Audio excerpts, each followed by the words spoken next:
Hey everybody, I'm going to try to make an argument today that it's irrational to believe that a computer program is sentient. And it's a bit of a complicated argument, so I hope I can make it clear. So by sentient, I mean that it has feelings, that it has first person experience. Kind of like if you think about what's it like to be a squirrel or a dog, you can imagine that a squirrel or a dog, or another person for that matter, has an inner life and that there's something that it's like to be that person.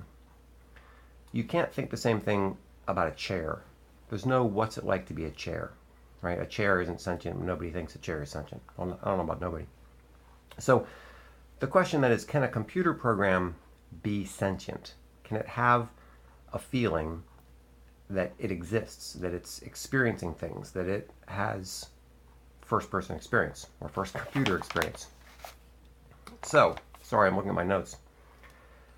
So, if you think about it, we create computer characters all the time. I used to play a game called Age of Empires, and every time you booted up the game, it would make all these characters. Now, they were very, very primitive characters, and nobody would think that they have first person experience. But games are more complicated now. You have games like Halo and Black Ops and stuff like that, where the characters are far more complicated. And it's very easy to imagine sometime in the future, 10 years, 20 years, 100 years, where computer generated characters are so complicated, they're so involved, that someone would wonder, are they sentient?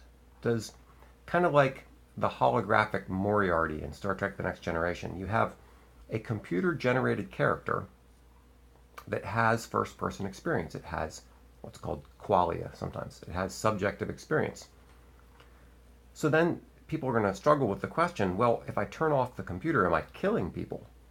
Am I doing a bad thing by creating a computer character that has first person experience that has bad first person experience? That, I'm creating something that's going to suffer, right? I mean, if you're creating a computer character that can suffer pain and anguish and all those sorts of things, that raises all kinds of difficult moral questions.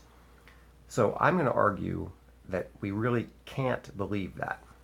Now, here's why.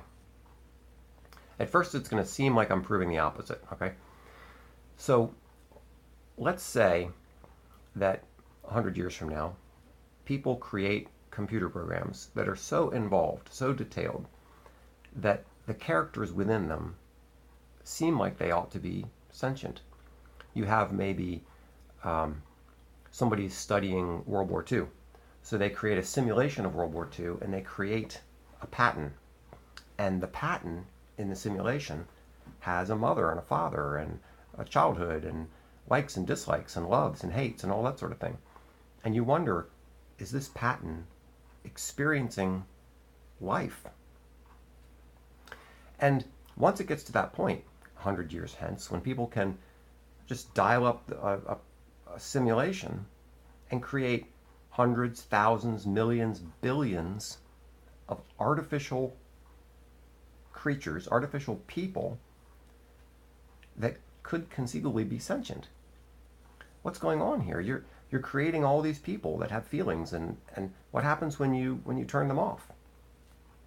So the argument then goes, here I am thinking that I'm sitting in my living room in 2017, and I have to ask myself, well, wait a minute. How do I know that I'm not one of these pretend characters in a simulation? Let's say somebody in the year 2200 is trying to figure out how things worked in 2017. So he creates a simulation and creates all the things that I see around me in a computer. And I'm one of those simulations. Well, how do I know? Now, I know that I have first person experience. I know that I have qualia. I have subjective experience. I know what it's like to be me. But do I really know if the first person experience that I have is different than the first person experience that a computer program would have? How would I know that? I'd have to be both of them and then be able to compare the two, but I can't do that. I'm just me. So I assume that my first person experience is the first person experience of a real human being with a body and flesh and blood, but I don't really know that. I could well have the first person experience of a computer program. How do I answer that question? I can't answer that question. So now if I admit that at some point in the future, the ratio of real people to virtual people is going to be enormously small.